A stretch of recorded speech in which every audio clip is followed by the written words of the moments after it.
morning today. I will skip over the usual pleasantries and try to accelerate the process here because we're running 15 minutes behind. We're tight for time. We have 3 40-minute segments in this meeting, the third of which is the clause by clause, which we'd like to complete today. And the second we have is with our minister, who was supposed to be joining us at 11:40 for 40 minutes. And our first panel, of course, is here with us, which is the Newfoundland and Labrador Oil and Gas Association, Charlene Johnson, and Unifor Local 2121, Mr. David Mercer. So you are given, each of you is given up to 5 minutes to speak. You can speak in French and or English. Translation is available, as we know by now. So I will jump right in. Ms. Johnson, why don't you start us off for 5 minutes, please? Thank you so much, Chair and committee members. Thank you for the opportunity to address this committee today. My name is Charlene Johnson. I'm the CEO of the Newfoundland and Labrador Oil and Gas Industries Association, more commonly known as NOIA. Our association represents member companies who are involved in the offshore oil and gas supply and service sector. NOIA members are very diverse. They include those who operate supply vessels and helicopters, human resource agencies, safety and environmental companies, even those involved in the hospitality industry, which also receive numerous spin-offs from the offshore here. I appear on behalf of those members to offer my comments on Bill S3, an act to amend the Offshore Health and Safety Act. This is my second time speaking with the Natural Resources Parliamentary Committee about this issue, and I certainly thank you for the opportunity. My remarks are reflective of my comments when I presented to the Standing Senate Committee on Energy, the Environment and Natural Resources back in February.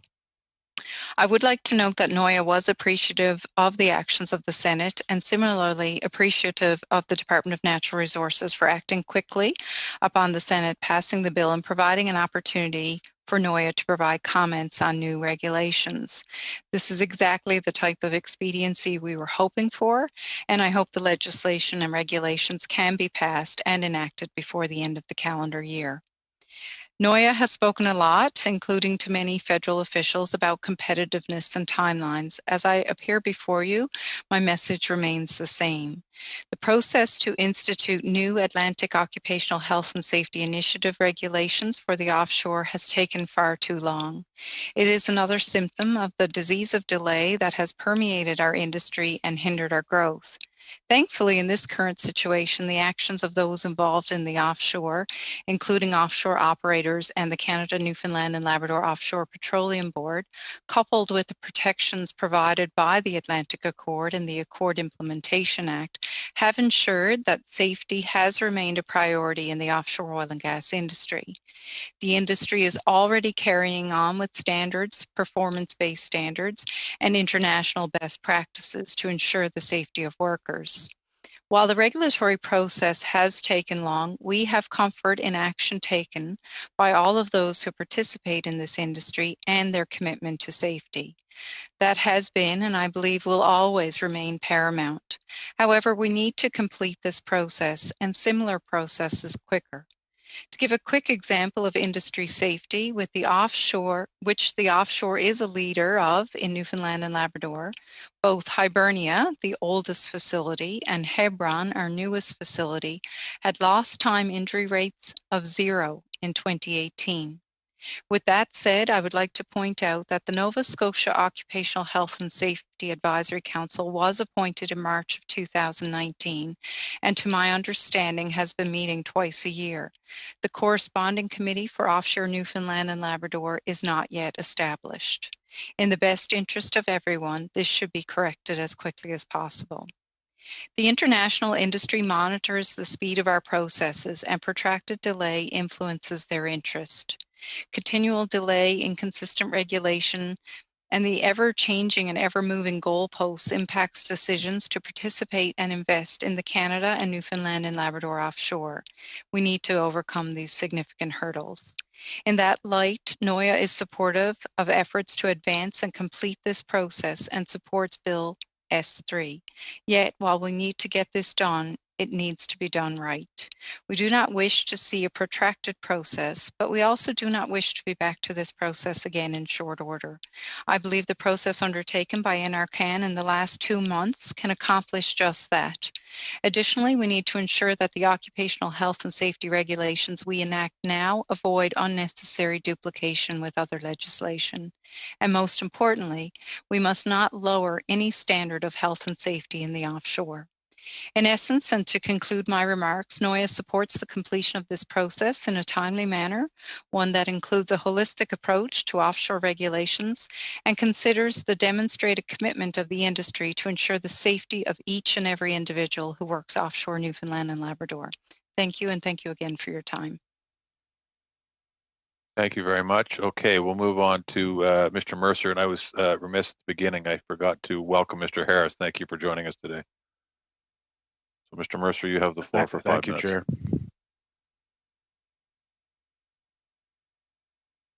Thank you, and good afternoon, honorable members of the Standing Committee.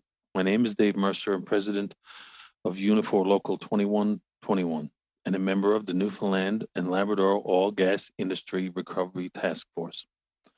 On behalf of Unifor members in the energy sector, I would like to thank the members of the Standing Committee on the Natural Resources for inviting me again for the second time to comment on Bill S3, an act to amend the Offshore Health and Safety Act. Unifor represents nearly 800 workers in the offshore oil sector, including members of Local 2121, who work on the Hibernia and Terra Nova FPSO. Our members in the offshore industry know firsthand the importance of the sector to the economy of Newfoundland and Labrador and just how much of an impact the COVID-19 crisis has had on workers in this province. Since the crisis began last spring, more than 400 plus of our members have been laid off from the oil industry. They are part of a group of thousands of workers who work directly in the offshore oil and gas sector who have been laid off. There are possibly thousands in the industry and service and supply sector that have been lost as well. From the very start of this crisis, Unifor has tirelessly advocated for measures to kickstart the recovery of the offshore oil and gas industry while ensuring the return of decent, good-paying jobs to the province. The members of Unifor recognize the immense importance of the Offshore Health and Safety Act, which was introduced in 2014 to clarify a maze of offshore regulations and fill in gaps between federal and provincial jurisdictions and to provide offshore workers with the protections that are at least equal to those that exist for onshore workers. We therefore agree with Senator David Wells that I'm sorry, can you hear me? Because something keeps coming up. Okay. We can hear you. We can't see you, though. Okay. We therefore agree with Senator David Wells that to allow the transitional regulations to have lapsed at the end of 2020 has been a dereliction of duty by the current federal government, which has had 6 years to develop and implement permanent regulations. This is particularly the case in light of the tragedies that offshore workers have experienced in the province of Newfoundland and Labrador due to the absence of sufficient health and safety regulations in the past. All of you are probably familiar with the collective trauma experienced with our communities after disasters such as the Ocean Ranger and Cougar Flight 491. Well, today we're right back at where we started. Our members in the offshore sector have worked within regulatory void for over 4 months with no occupational health and safety regulations to protect them. While we understand that this is a complicated process to implement permanent regulations, the offshore industry has advanced far beyond where it was in 2014, and it is more important than ever to have updated regulations in place to protect our members. 6 years is more than enough time. I'm glad to see that the Senate amended the bill to reflect the idea. This should be the final extension for the deadline, and permanent regulations to be in place by the end of the year. Unifor also supports the requirement that the Department of National Resources submit a progress report to the Senate by June 15th, outlining a clear implementation schedule. I urge Parliament to pass Bill S3 as soon as possible so that the transitional regulations are revived, even only if until the end of the year, while permanent regulations are being sorted out. Our members in the offshore industry work in a unique environment with significant safety challenges, and many workers had to lose their lives for the health and safety regulations to get to where they are today. However, I'll also ask the government to do more to investigate how these regulations can be strengthened as part of the development of permanent regulations to ensure the companies cannot simply shirk their responsibility to conduct preventive maintenance and repairs by pausing operations as they have done during the COVID-19 crisis. In March, Unifor submitted detailed recommendations to strengthen these regulations as part of the stakeholder consultations.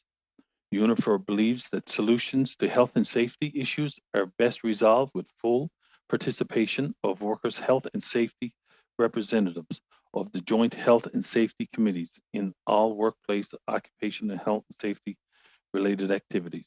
Workers have a right to know about hazards in their workplace, a right to fully participate in workplace health and safety, and of course, workers always have the right to refuse. Because offshore work is so remote, workers are not always protected by the intersection of workplace occupational health and safety inspections who may be hours or days away. The offshore workplace is one where the internal responsibility system, or IRS, must be strong. We believe that the amendments that we are proposing to the regulation enhance the IRS by giving the workplace joint health and occupational and the worker representatives more tools to work with helping employers solve sometimes very complex safety issues while protecting. Mercer, I'm going to have to ask you to wrap up if you can, please. I am. I also want to see the government provide companies with financial and logistical support to conduct this critical work, which would keep some of our members employed and put the industry right back on its footing for a restart. The fact of the matter is that the question of health and safety becomes a moot point for our members in the offshore oil and gas industries if companies simply walk away and decide to lay everyone off. There are plenty of health and safety work that needs to be done, and our members are ready to do it. Let's make sure that this work is completed and that vital health and safety regulations are put in place permanently to protect our workers in the offshore industry. I will be happy to take any questions to provide further insight into our members' experience in the offshore industry. Thank you for your time. Thank you, Mr. Mercer, and thank you to both our witnesses. Okay, we're going to start with Mr. McLean. So what we're going to do is we'll get through one round of 6-minute questions here, and then we'll move into the second panel. So Mr. McLean, over to you. Well, thank you very much, and thank you both for coming and before this committee today. And I apologize on behalf of all the government that we're late in getting to this, and I want to talk about that gap that exists at this point in time. And I'll ask you both, this 4-month gap between when the regulations ended on December 2020 and now, or when we pass this bill, which hopefully we pass as quickly as possible. Tell me how that's affecting the workers and your industry, if you could, please. And I'd like to hear from both of you on that. I can start, Dave, if you want. So in terms of the safety of the workers offshore, I don't see any impact in the interim of that 4 months or even till we get to the end of the year. The Canada, Newfoundland Offshore Petroleum Board, which regulates the industry, they are in the process of issuing, and they may have done this already, an addendum to each of the offshore operators' authorization, basically indicating that each operator must continue to follow the provisions that are contained in the transitional offshore regulations, even though they have expired. And CAP, the Canada Association of Petroleum Producers, they actually went above and beyond that, and they developed 6 industry best practice documents, and they have actually now become actual codes of practice that the CNLOPB has adopted. So I'm not fearful of the safety of the offshore workers, but it just comes down to the fact that something so paramount to safety really shouldn't be taking 7 or 8 years. So it's time we get it done and move on. And, you know, we always look to international best practices. We want the best, most modern safety regulations there are for people working in very remote, harsh environments. So I'm confident that all the safety measures are still in place as per the operation authorities of these operators.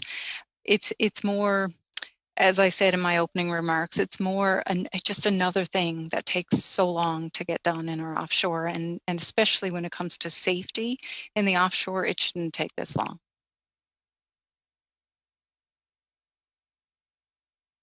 And if I just may jump in there and mirror the image that Charlene was talking about there, that yes, the CNLOPB is in full force there, and they are the regulator.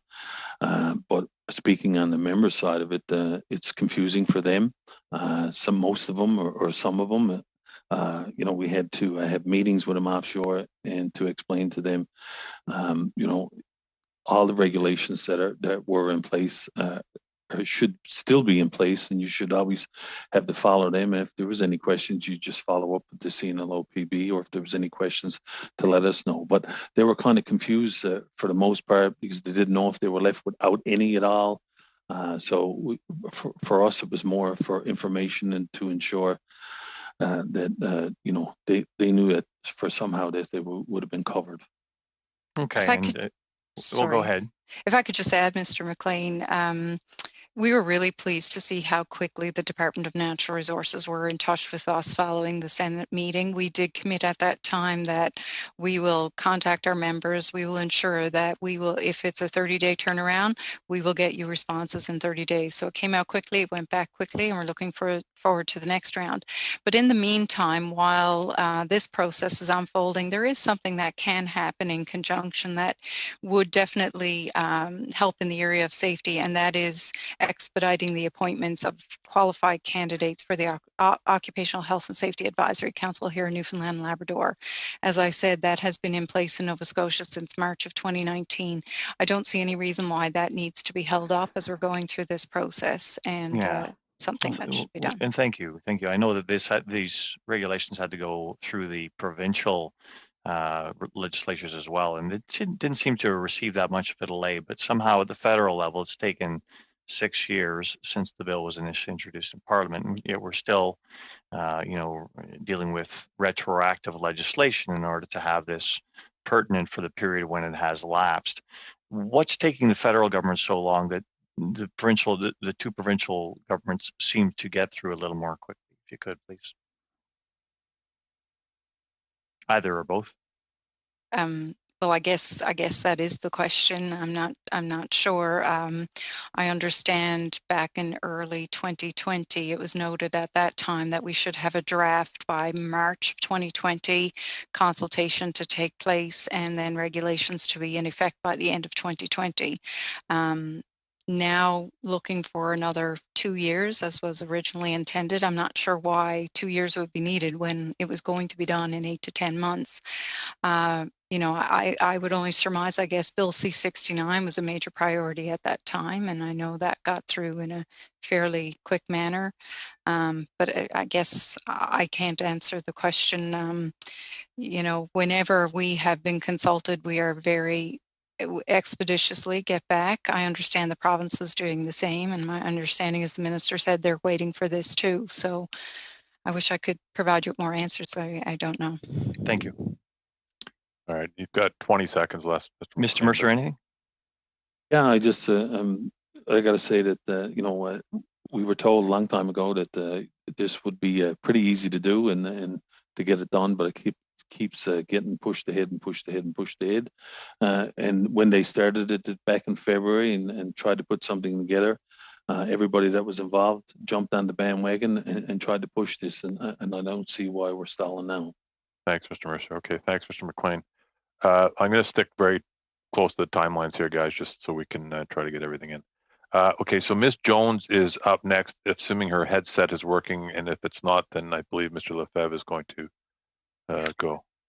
Okay, Mr. Chair, I still don't have my headset, and IT is still working on my remote access to my computer, so I may have to pass to MP Lefebvre. Okay.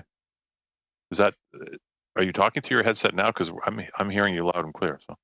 No, it's not connected. I'm on my iPhone. Okay. Okay. It's fine, but I don't think it'll work for translation. You can check. I don't think so either. Madam Clerk, can you just verify that? Yes, Ms. Jones, if I can ask you to say a few more words, we will just see if interpretation is or is not able to hear you. Okay, great. Thank you. I'm connected remotely from Labrador West today. We have IT issues in our office, so welcome to the world of technology. I was hoping to be able to participate. Yes, you can. In committee. That works? Yep.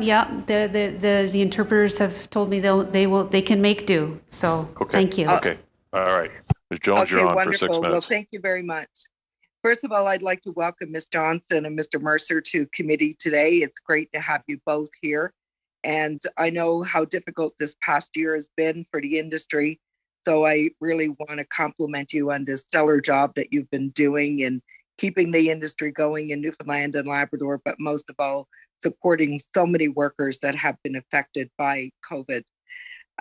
Just a couple of questions. First of all, with regard to the bill, is there anything in this bill that is of tremendous concern to you that you want to make us aware of up front? And also to Ms. Johnson, I'm wondering if you can clarify for the committee what the jurisdictional issue is with regard to offshore oil and gas exploration and development in Newfoundland and Labrador, whether it's federal and provincial as equal partners, or if either of those partners can act unilaterally in doing what needs to be done within the industry. So I'll leave it with those two questions first. And if there's enough time, Mr. Chair, I do have some others. So I guess the general concern with this bill is that it isn't done yet. In terms of the specific issues, the list is pages, dozens of pages long, and I'm not an expert in the specific areas. You'll probably be hearing from the Atlantic Director of CAP, Paul Barnes, but the types of feedback that come to us from our members is around lifeboats, diving, accommodation quarters, lifting of materials on cranes, documentation, so it's all encompassing.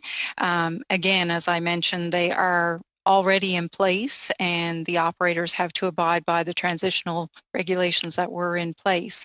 But it's just getting this over the finish line to the end point. With regards to your question, Ms. Jones, I think you were asking, can this be done unilaterally? My understanding is that it cannot. This is a joint process between the province and the federal government as per the Atlantic Accords Act. Did you have something more specific than that?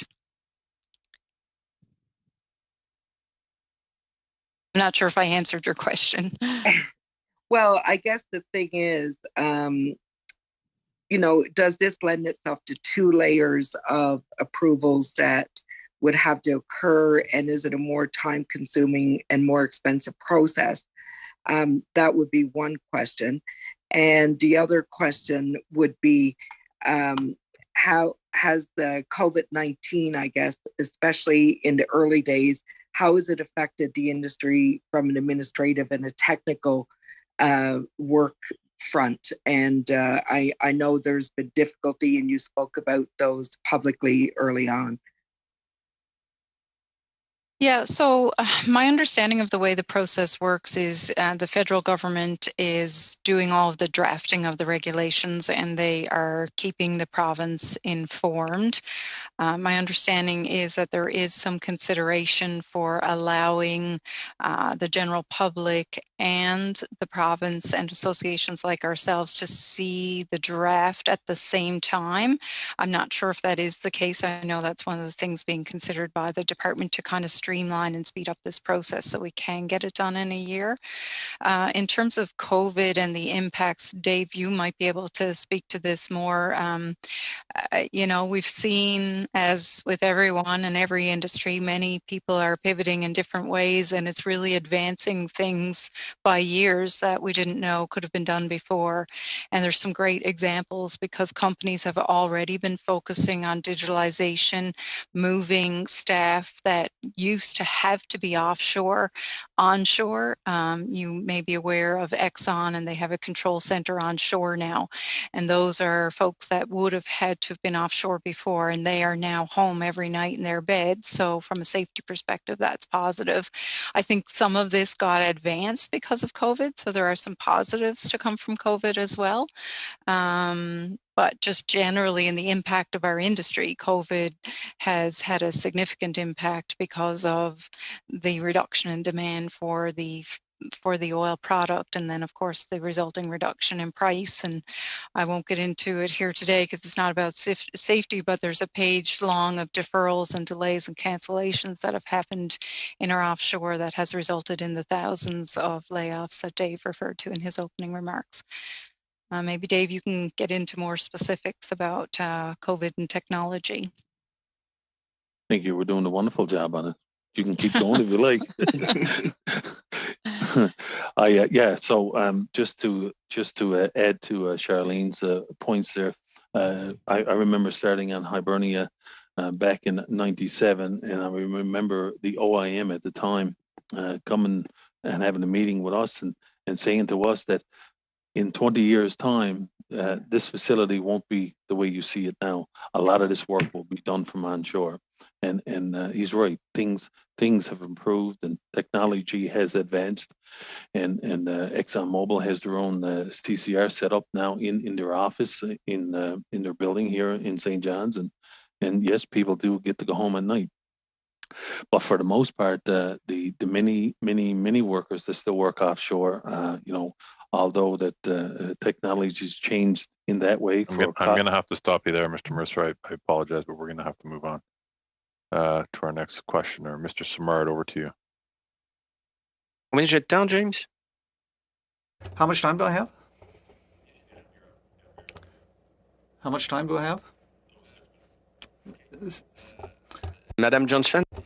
Miss Johnson, Mr. Mercer, can you hear me? And can you hear the interpretation? A quick question, Miss Johnson.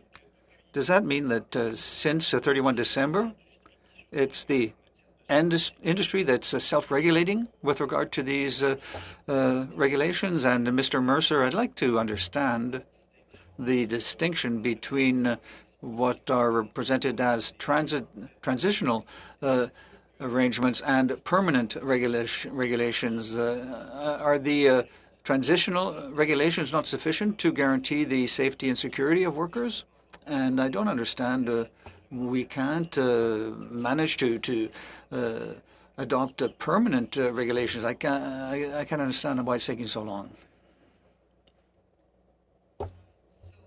Industry is regulated by the CNLOPB, and they are the ones that are responsible for issuing that addendum to the operators offshore.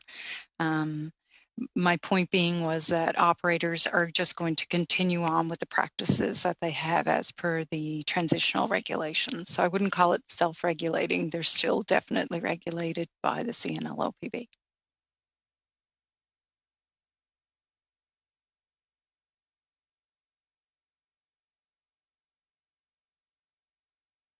Was your second question to Dave? Sorry.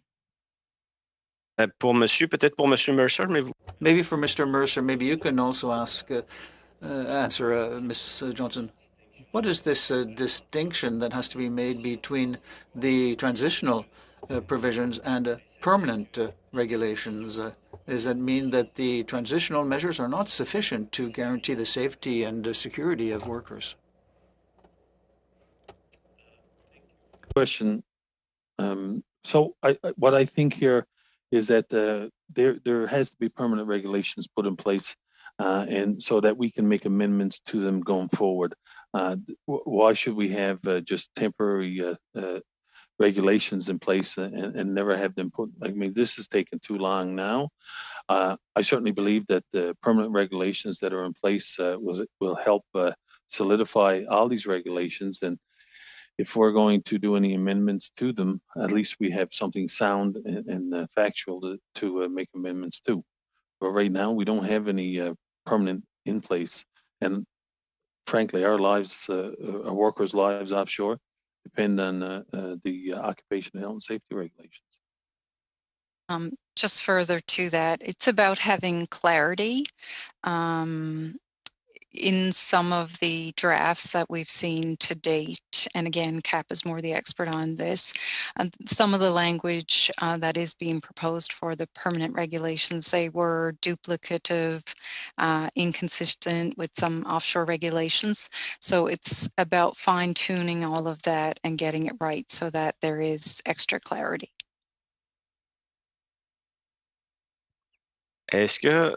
And would you say that there seems to be a consensus between the businesses and the unions, or is there a consensus on the regulations that need to be put in place?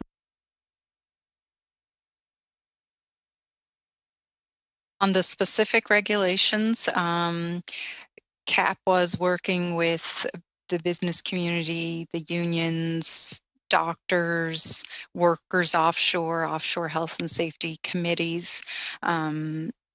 So I think each one of those would have responded in their respective areas where they had expertise.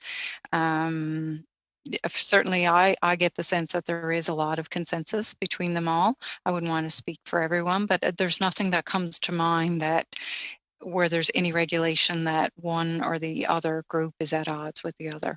I think there's full consensus that we need to get this done and have the clarity and the consistency for those operating and working in our offshore.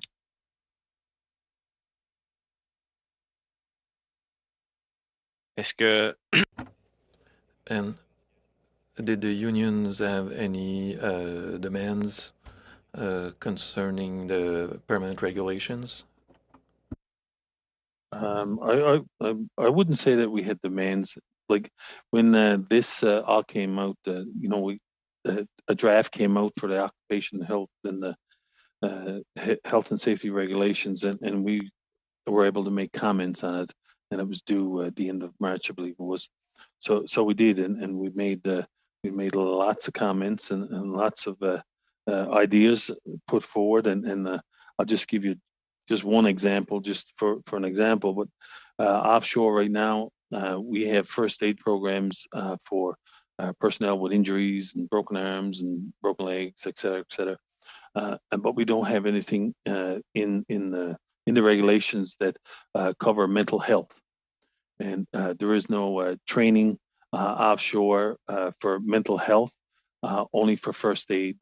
So we wanted to implement and add physical and mental training for mental health illness.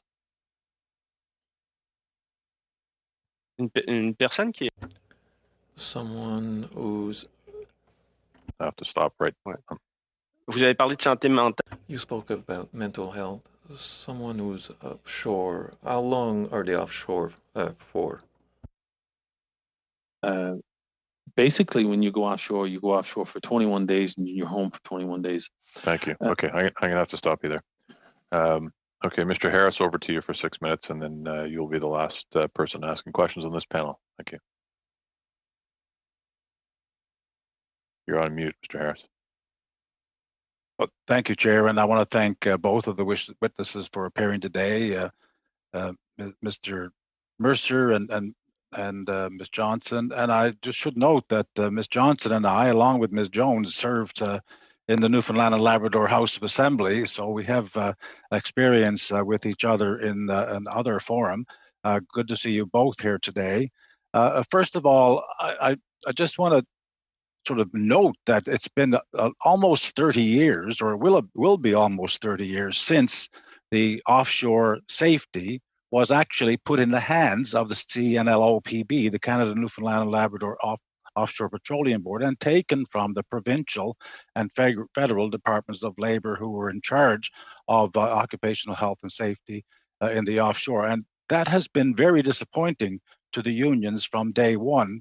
In my experience, as I was in the House of Assembly when that was done in 1992, and it was not until 2014 that there were actually enforceable regulations put in place. So these are the first attempt to do that in an enforceable way, to provide the protection of the right to refuse unsafe work, to have the ability to participate in the have a say in the situation, and to have the same level of protection as you would have on shore. So it's particularly concerning that this has taken so long. And I wonder if we had in place an independent offshore safety board as recommended by Justice Wells and the offshore helicopter inquiry, would there be this delay of 6 or 7 or 8 years to get these regulations in place since 2014? I wonder if both Mr. Mercer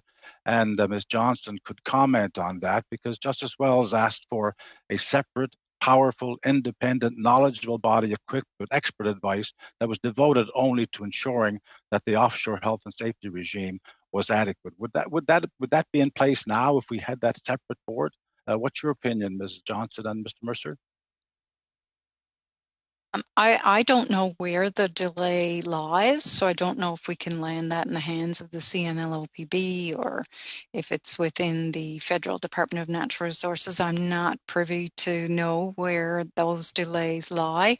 I do know that the CNLOPB gets accolades around the world from the operators here in terms of their expertise in safety and environment. They're spoken really highly of. But then also in that, as you know, Mr. Harris, they are also responsible for things like land sales and maximizing the recovery of the resource. So there was a suggestion to separate the two. I've been saying for a number of years that we need an entity in this province that focuses solely on the maximizing of the recovery of the resource, just like the UK Oil and Gas has, just like the Norwegian Petroleum Directorate. Maybe that is with the CNLOPB as well, with more resources. Maybe it's with somebody else, and the CNLOPB focuses on safety and environment only. We don't have a position as to who should do what. It just needs to be done in a manner that safety is first, environment is first, and then there is that focus on developing our resources in a timely manner, because when it comes to regulations, and not just this one, occupational health and safety, when it comes to numerous regulations, the time it takes in Newfoundland and Labrador and in Canada compared to other jurisdictions, we are way, way behind other jurisdictions, which makes us less competitive. Mr. Mercer? You're on mute, sir. I'll get used to it, I promise, before this is all over. So to add on Ms. Johnson's remarks, the CNLOPB have been doing a great job from a standpoint of protecting the offshore workers, yes, and following the regulations and ensuring that the operators are following the regulations as well. As you can see from when the Suncor was shut down, they went in and they shut it down because there was violations. The answer to Mr. Harris's question is they still need enabling legislation. If there has to be a separate one, let's make a separate one. But the fact of the matter is we have to do whatever we possibly can do, and to make it easier to protect the people in our workplace offshore. And if we have to put an independent one in place, then so be it. So I guess the question was that it's not a question of the expertise. I guess it's the question of focus, and it's been a long time, and it hasn't been finished. Now the federal government obviously has responsibility. What about the advisory board, Mr. Mercer? Was your organization consulted on the appointment of representatives to the federal or the provincial board? Yes, and we did reach out and to make sure that we were part of that. But there's a lot of red tape that I had to go through just to get assigned you have to go in and apply for an appointment. And I did, and I haven't heard back anything yet, but it is in the process, and we'll see what happens, I guess, when they get through that. But the government has reached out to us, and we're working on that right now. Thank you, Mr. Mercer, and thank you, Mr. Harris. Unfortunately, that's all the time we have for this panel. I want to thank Ms. Johnson and Mr. Mercer, and apologize to Mr. Mercer. My job is to make sure we stick to the time limits, and I'm always cutting people off, and there always seems to be one person I cut off more than the other, and today that was you. So my apologies. I assure you it was nothing personal. It's okay, because if it happens, we get on here the third time, you'll take that and give me all the time. All right. No worries. You have my word on that one. Okay, good. Listen, thank you very much, both of you. I appreciate that. You're free to log off now. And we're now moving to our second panel, which is Minister Seamus O'Regan and two of the departmental staff, Mr. Hargrove and Mr. Gardner. I'm going to open the floor to the minister, and then we're going to have time for one round of questions. And part of the reasons I was trying to rush through the first round is the minister's been kind enough to extend his time till 12:30, and I didn't want to lose any more of that time than necessary. So I will stop talking now and turn it over to Minister. Merci, Monsieur le Président. Bonjour à tous. Je vous parle aujourd'hui de l'île de Terre-Neuve, territoire ancestral des Mi'kmaq and des Beothuk, and one of Canada's 3 proud oil-producing provinces. A request for the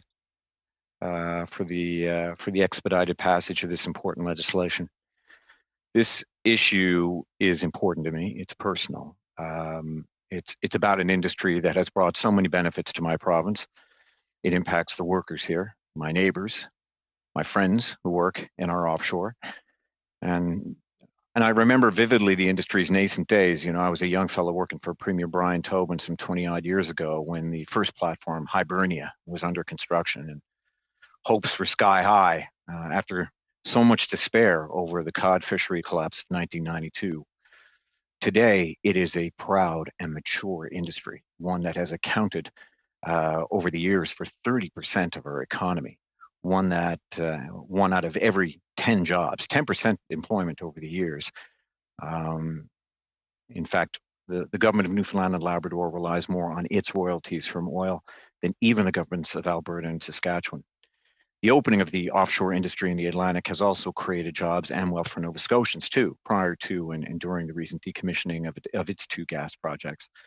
This right now is about the health and safety of those workers that built these great projects. This is about protecting them.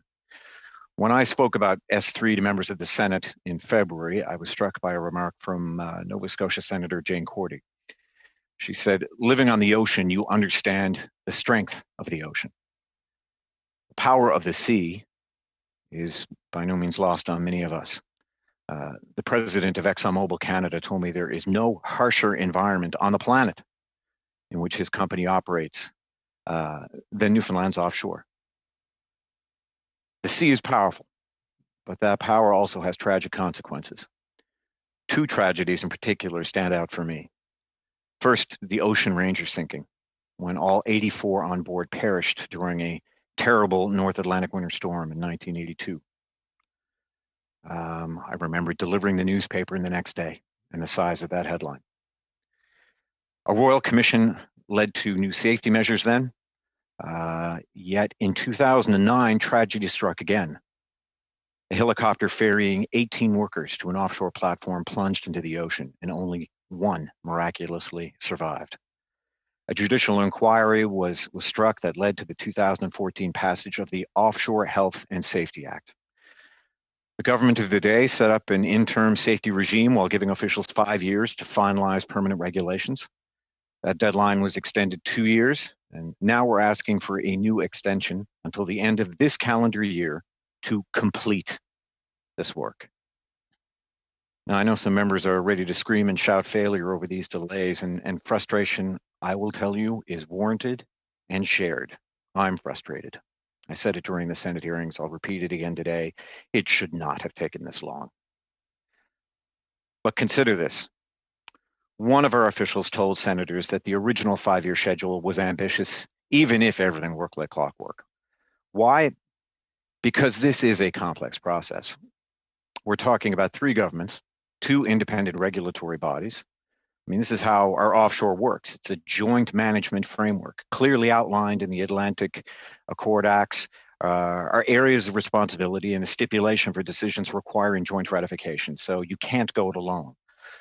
Plus, we've undertaken broad consultations with stakeholders, including industry, and especially unions, all needing to find common ground on regulations filling some 300 pages, regulations that incorporate, by reference, 173 domestic and international standards, which are contained in documents totaling more than 15,000 pages, 15,000. Then it had to be put into legal language in both languages. You toss in elections, a pandemic, plus a major interruption in 2017, so officials could fix parts of the 2014 interim regulations that were causing problems for the industry, and that fix set us back. Now, some will criticize these delays, and that is fair. Some of you may say you can't blame all this on the pandemic, and that is true to a certain extent. But think of how long it took this committee and for how long it took Parliament to figure out how to function in a pandemic. All of our technical advisors at the federal and provincial levels, all with their respective occupational health and safety departments, they have been on the front lines of the COVID response. But it is misleading to say that this government doesn't care about workers. I mean, nothing could be further from the truth. These are my neighbors. These are the people who built our province into what it is. Workers are at the heart of everything that we do here. We're finalizing a world-class safety regime and at the same time supporting an industry still hurting due to the pandemic and brutal 2020 oil market conditions. The reality is that not since the time of Brian Mulrooney and John Crosby has there been more done for the offshore by a federal government, by this government. $2.5 billion to Newfoundland and Labrador as part of the renewed Atlantic Accord Agreement in 2019, close to $400 million to support workers and to lower emissions in the offshore during a pandemic. And what industry had been asking us for years, we did it. Reducing the time for exploratory drilling assessments from over 900 days to 90 days, 900 to 90, without losing an inch of environmental integrity. Just last week, I announced 16 projects funded through the offshore component of the Emissions Reduction Fund, projects that can use carbon capture, that use wind and other renewable sources of power, of energy, that could power the industry's operations. Projects that will lower emissions. In the face of challenges, we've had our workers' backs, and we continue to have their backs to protect them. Mr. Chair, I am proud as a son of Newfoundland and Labrador of what we have achieved since this industry began to take root in the 1960s. The offshore industry has made life better for Newfoundlanders and Labradorians. It has kept families from separating in order to find work on the mainland. Nous devons protéger ces travailleurs. We must protect these workers. The best way? By adopting a world-class security regime. I believe in it, and I support it. That will go a long way. S3 will go a long way to do that. I urge you to also support it. I'm joined here today by my officials, Glenn Hargrove, Assistant Deputy Minister, Strategic Petroleum Policy and Investment Office, and Tim Gardner, Senior Director, Offshore Petroleum Management, Strategic Petroleum Policy and Investment Office. We look forward to replying to your questions. Thank you. Thank you very much, Minister, and thank you for accommodating our delays today. So we will have time for one full 6-minute round, and I believe, Mr. McLean, you're starting off. Yes, I am. And Minister, I think for me, your boom went down. The last part of your comments weren't clear. But let me start here, Minister, asking you a question. Yeah. Charlene Johnson from NOIA was here before you, and she talked about the disease of delay around this issue in the offshore. And it's been 6 years. Since December 2014, of course, when we actually needed to move this legislation forward. 6 years is a long time for the federal government to actually get some regulations firmly in place, and we have failed in that. The government has failed. The question, of course, is why did we fail? But, you know, I think even more failure was on the horizon here, Minister, when you talked about the initial government bill coming here through the Senate wanted 2 years to get this done right. And effectively, 2 years would be a long time from now. So not the end of 2021, but the end of 2022. So can you explain the delay one more time, please? And can you also tell us if you support the Senate amendments that were brought forward to limit it to a 1 year and have those regulations done at the end of this calendar year, 2021, please?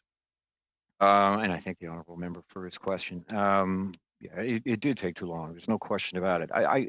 This isn't in, you know, whatever notes were prepared for me, but I will say this, and I think most Newfoundlanders and Labradorians would agree with me. The offshore has never figured very highly on the national lens or the national scope. I remember, in fact, our first full year in office, there was a contingent that attended Sarah Week in Houston, as the member well knows. And NRCan officials were there. The minister was there. I believe our premier of the day was there, and associate ministers, premiers from other provinces. It was a big celebration of Canadian energy. And as NRCan, on behalf of the Canadian contingent, made its opening remarks, it spoke of the great oil-producing provinces of Alberta and Saskatchewan. And there was an awkward pause as every Newfoundlander and Labradorian in the room waited for their province to be recognized as an oil-producing province, and they were not. So there is an institutional bias that I obviously have fought very hard to make sure to rectify, although to be fair to my colleagues, by the time I had arrived at NRCan, I think that lesson had been learned. I don't cast aspersions at either party. I think this is just kind of sometimes the Ottawa mentality. But the bottom line is that Newfoundland and Labrador is the third and a very important oil-producing province, and therefore it deserves the same attention and is wanting of the same attention, particularly on things that are as important as safety regulations. The regulations themselves are complex. I mean, as I said, they total some near 300 pages. And, you know, and let me reassert, when it comes to the lives and safety of the men and women who work in our offshore, you don't take shortcuts. You know, we owe them that to keep them safe. Oh, you have to consider okay. the domestic and international Minister, standards. I'm sorry to intervene. I've only got a little bit of time here, and Mm-hmm. I appreciate you answering these questions. Let me ask the next question then, please. 27 sitting days in Parliament. Now, this is something you and I can grapple with our hands.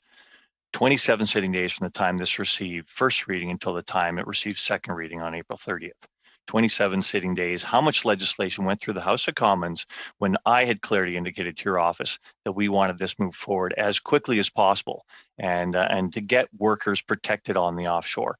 And yet it languished, it seemed, in your government House Leader's office. We heard the bleedings from your Deputy House Leader that we were being partisan, and yet on bills we agree on, we weren't moving this one forward. Get these workers protected, we were saying. We will pass this quickly, and yet it waited. Now, can you tell me why it waited in the lineup to get on the House of Commons agenda, please? To be honest with you, I don't know if I'm capable of wading into, you know, the minutia that goes on behind the scenes and the twos and fro's on what we get onto a government agenda. I'm very grateful that it is on now. I'm very grateful to the honourable member, and I'm very grateful to his party and to other parties present for making it such a priority. I will say that. You know, it's with your help that we were able to get this done, and so I'm very grateful for the moment. But also too, I mean, you know, this is something that's ingrained in every Newfoundland and Labradorian is the fact that the offshore for Newfoundland and Labrador is joint managed, and therefore, you know, everything has to be not just, you know, vetted and agreed upon by Canada, but also by Newfoundland and Labrador, and in Nova Scotia by Nova Scotia. So 3 governments. It's not something that happens with the snap of your fingers. It is complex. It does take time, and I think that's why. That's precisely why the original bill in 2014 included a 5-year period in order to get it done. There have been extensive engagement of stakeholders, particularly through the 2016-2018 period. And in fact, there was an amendment to the transitional regulations in 2017 to address a number of administrative irritants then, and that fixed set us back some time. And, you know, COVID, I mean, nobody could ignore the impacts of the global pandemic. It forced us to change the way that we do everything, including institutional processes like regulation drafting and adapting to virtual working. And all that was challenging.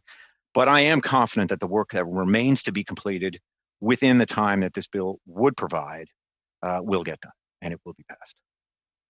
Well, thank you, Minister. 6 years have gone past, and right now we're in that dead zone where we don't have those regulations.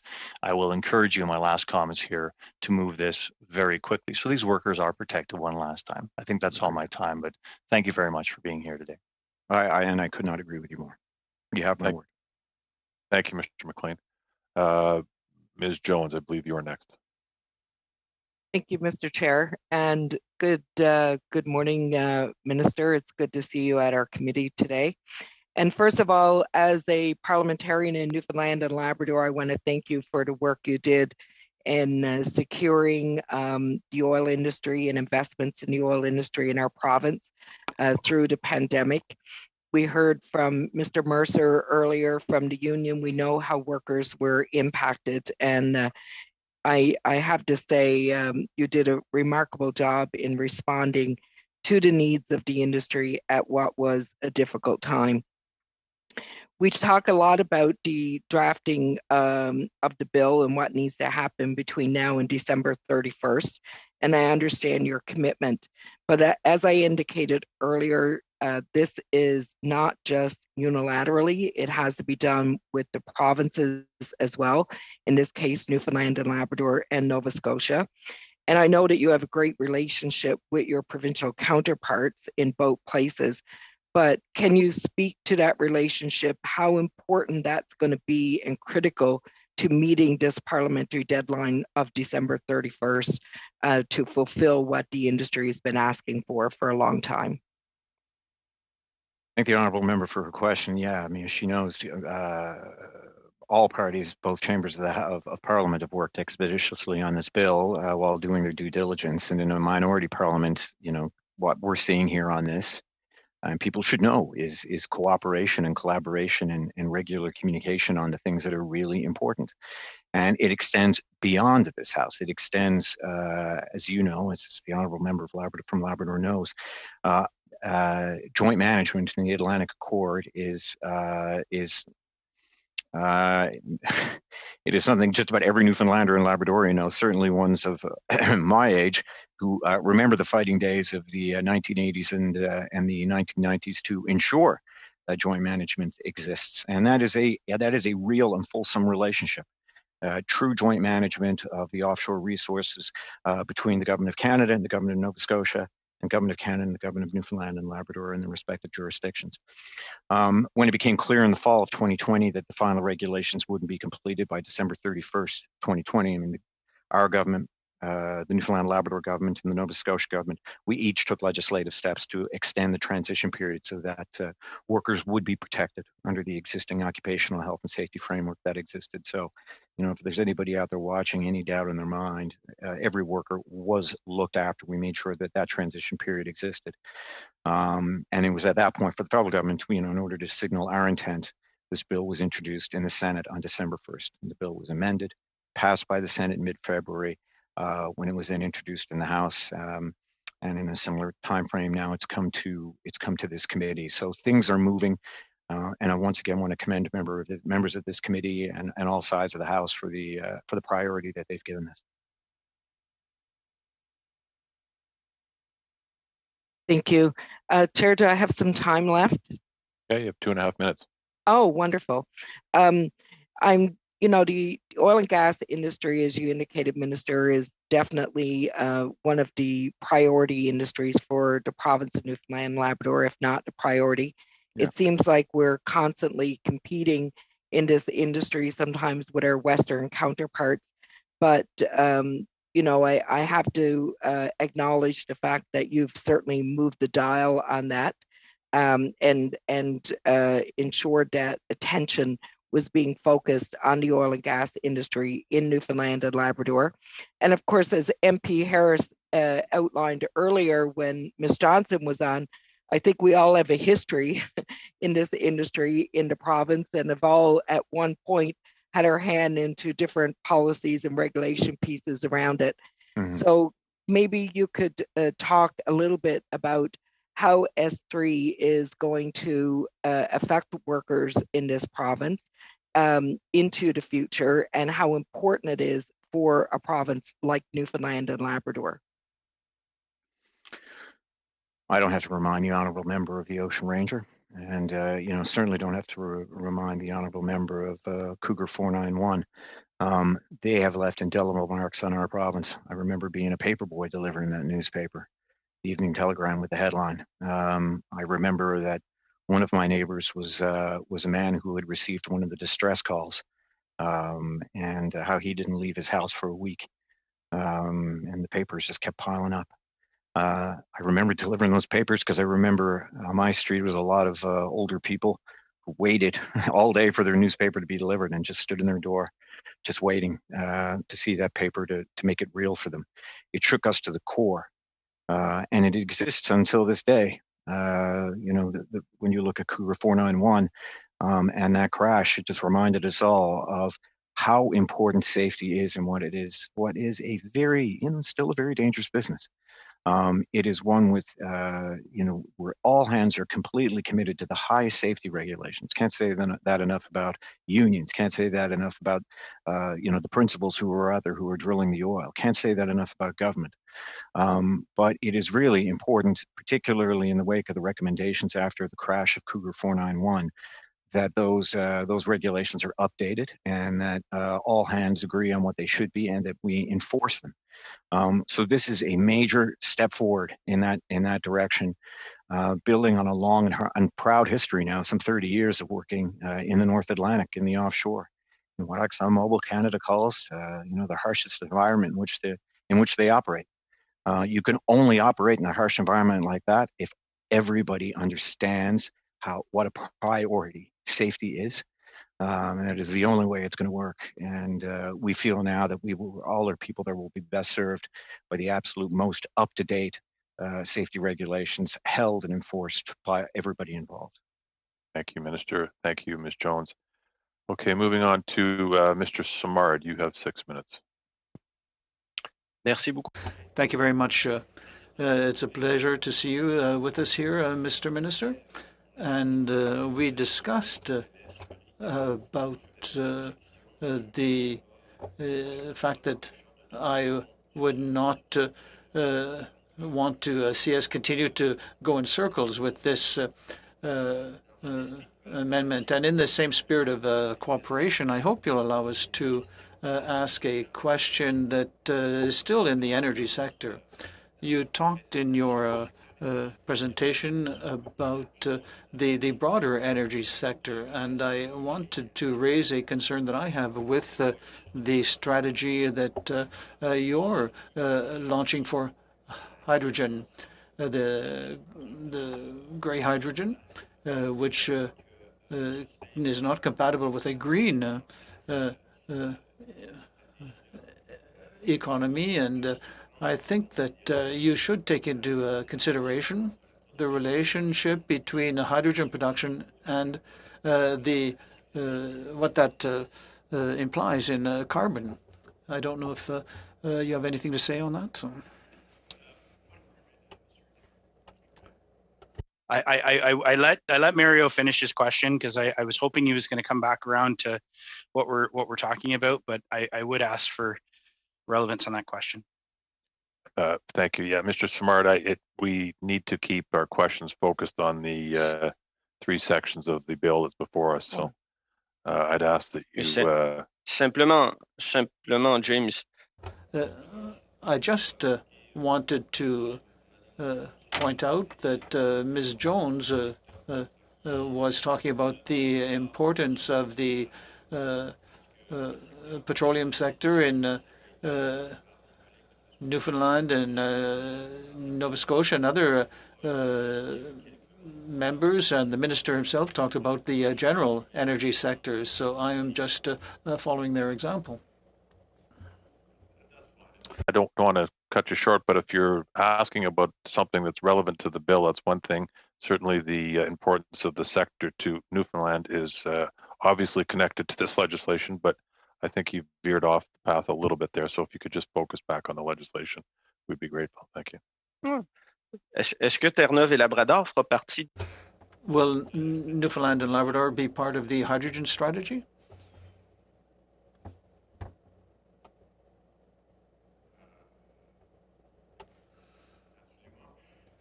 Absolutely. Oui, donc, bon.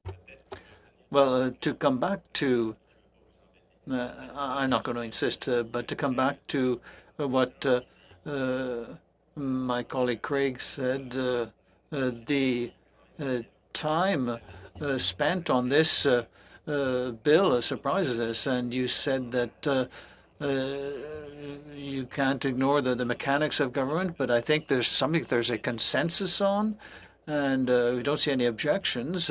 And do you think that with regard to the legislative menu, there have been, or how can you explain the delays that explain this, the time it's taken? I mean, the prorogation of the Parliament as well, that had an effect.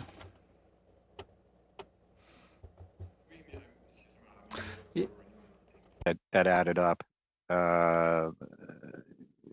But you know, the end result is, you know, I'm not terribly happy with the fact that it has taken this long.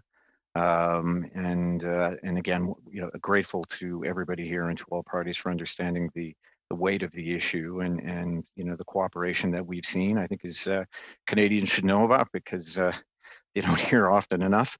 What happens when we all agree on something? I think that that's important, and agree something needs to be improved, i.e. the timeline of I think, you know, this important measure.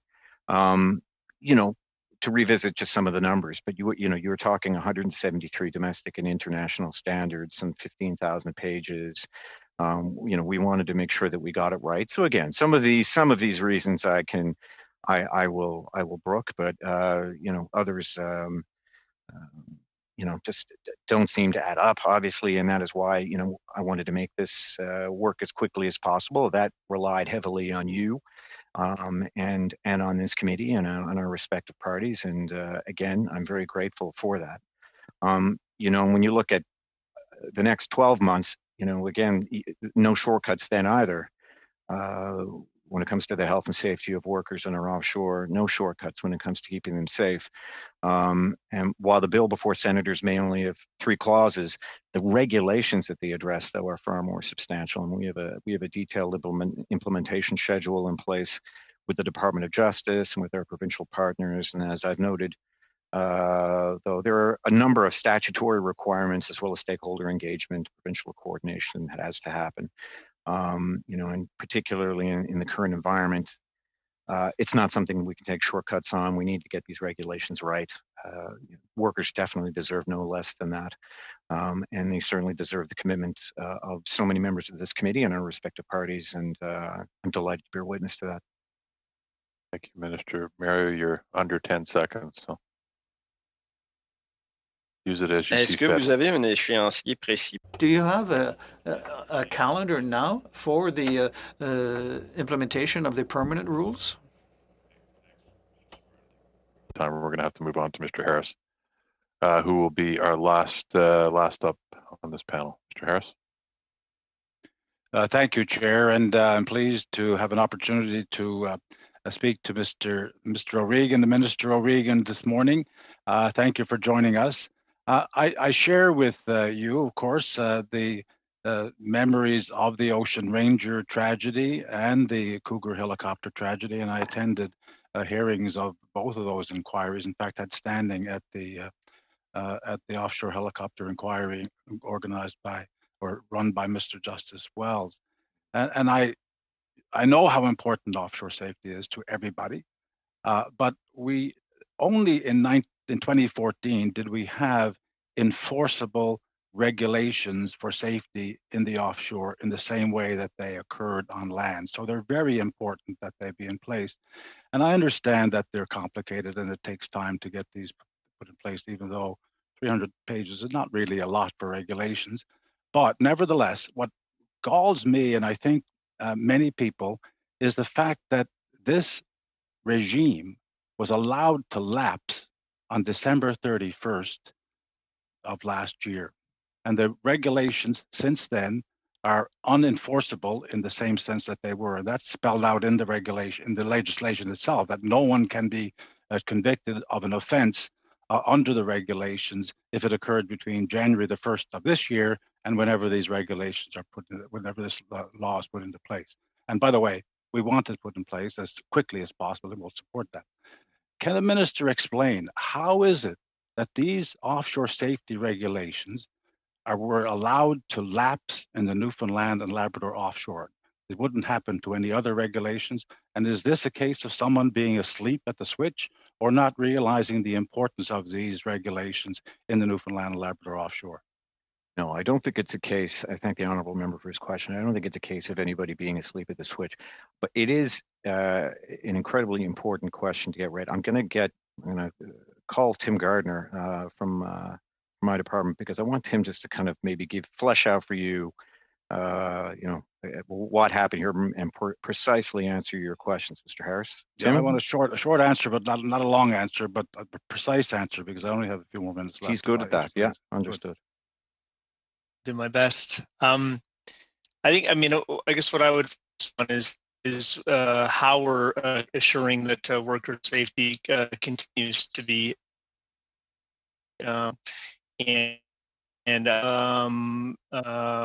applies these regulations back retroactively.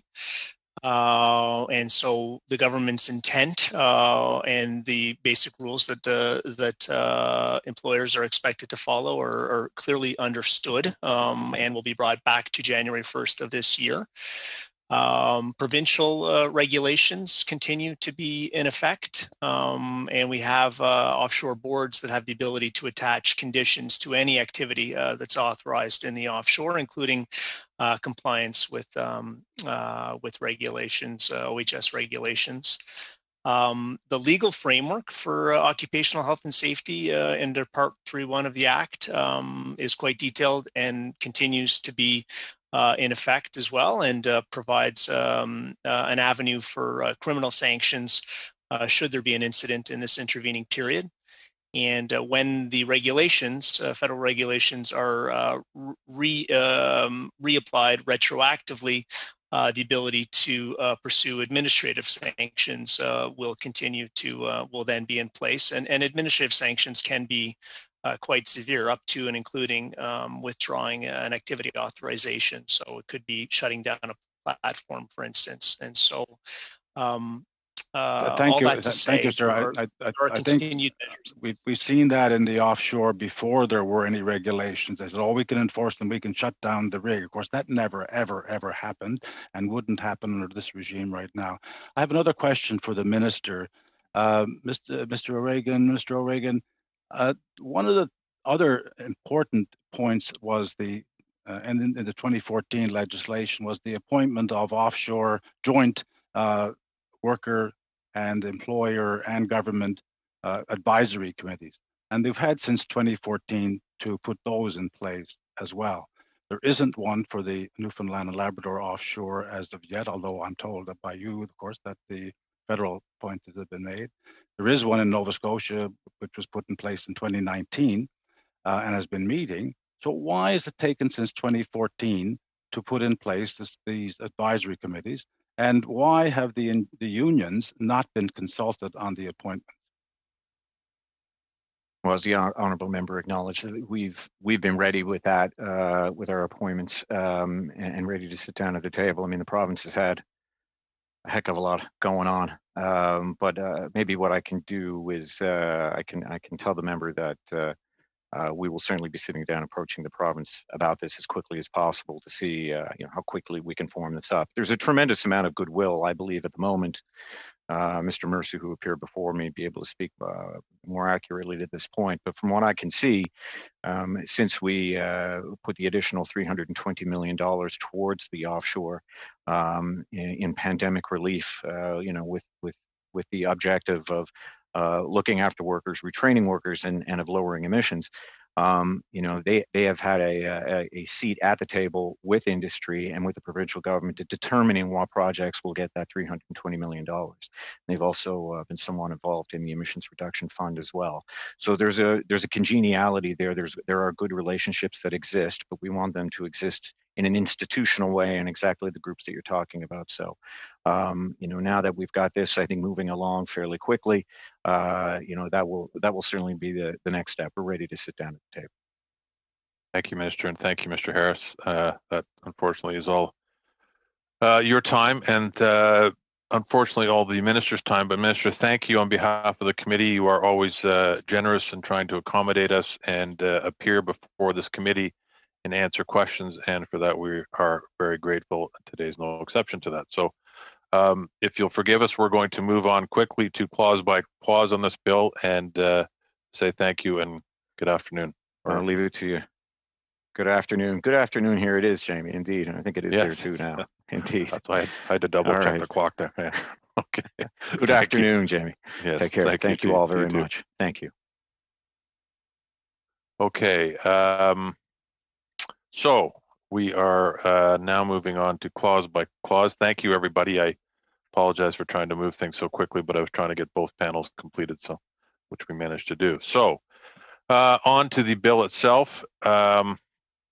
I am, everybody has it before them, I hope. So I will start by calling clause 1. Is there any debate on clause 1?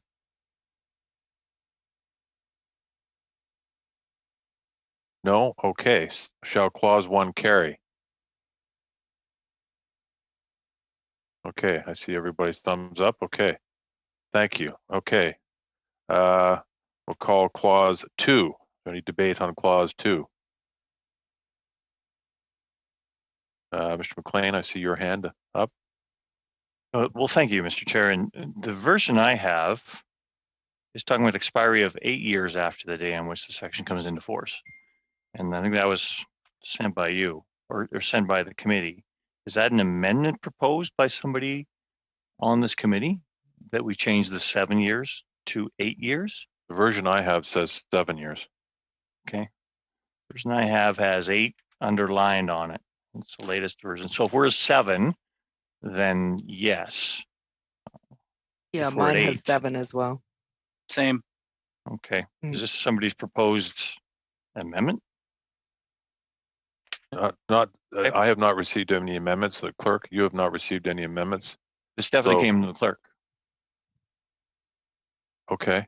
Okay. Well, if it's 7, I will. If we're agreeing on 7, then I will yield. So it's 7 as far as I'm aware of. Mr. Patzer and then Mr. Harris, you both have your hands up. I guess I just have it'd be a simple clarification question then. Did the original text of the bill say 8 years, but then the Senate amended it because they went from 2 years to 1 year, and that brought it from 8 years to 7 years? Is that the dynamic there, I wonder? Well, the bill I have has 8 underlined on it in 2 places, and it is in there's a repeal number there. So, Mr. Patzer, I believe what you just said is accurate, actually. So it is now 7 based on what happened in the Senate. Okay. So, Mr. Harris? Yeah, can I ask Mr. McLean if you'd look at the the front of your bill? Mine says S3 as passed by the Senate February 16, You're right. 2021. My mistake, and mine says first reading December 1st, 2020. Oh, sorry. Yeah, I was concerned about that as well, but I did have a question which is related to no, I guess it's in clause 3, the coordinating amendments. I have a question. Okay, so then we're all agreed that it's clause 2, it's 7 years. There's no debate on that. So shall clause 2 carry? And I'm sorry, Mr. Chair, that was repeal subsection 5 of clause 1 actually. So as in the version I have, and likewise with subsection 2, it's repeal subsection 5. Yeah. Sorry, now I'm confused. They're both there marking underline 8 as opposed to 7, but like I say, mine is an earlier version. We're at 7. I've got the wrong version in front of me, and I apologize. Okay, that's fine. Thank you. No, it's important we make sure we're all working from the same document. So thank you. Okay, so shall clause 2 carry then? Okay. All right. I will call clause 3. Is there any debate on clause 3? Mr. Harris, I believe you had a question or comment. Yes. Well, I see that that says if the act receives royal assent this year, then sections 1 and 2 are deemed not to have come into force and repealed, and then a new section is added. Is that can someone explain that the regime here is what now takes place? that reinstates the transitional regulations, does it? Perhaps Mr. Do we have our Mr. Gardner can probably answer that, I believe, if he's still here. There he is. I am, yep. Yeah, so clause 3 will be operational given the passage of time since the bill was introduced. This would be the operative clause. And clause So 1 and 2. that's the retroactivity clause, the one that reinstates them as of January 1st. Yes. Okay, thank you. That's fine. All right, thanks, Mr. Harris. Mr. McLean, is your hand up again or still? No, sorry. Still. Okay, no problem. Okay, so any other further discussion? No? Okay, shall clause 3 carry? Excellent. Okay, thank you. Shall the title carry? I didn't ask if there's any debate on that. I took a leap of faith. Okay, thank you. Shall the bill carry? Excellent. Thank you. Shall the chair report the bill to the House? Thumbs up all around. Mr. Lloyd, you're nodding. Yes. Okay, thank you. All right. I think that's it because we didn't make any amendments to the bill. So, Madam Clerk, I believe we are have taken care of all of our business. All right. Highly efficient, everybody. Thank you. Very grateful. And with no other business today, I will see everybody on Friday when we will pick up where we left off on our study. So enjoy the rest of the week, and we'll see you Friday at 1 o'clock. Thank you, Mr. Chair. Thank you, Mr. Chair.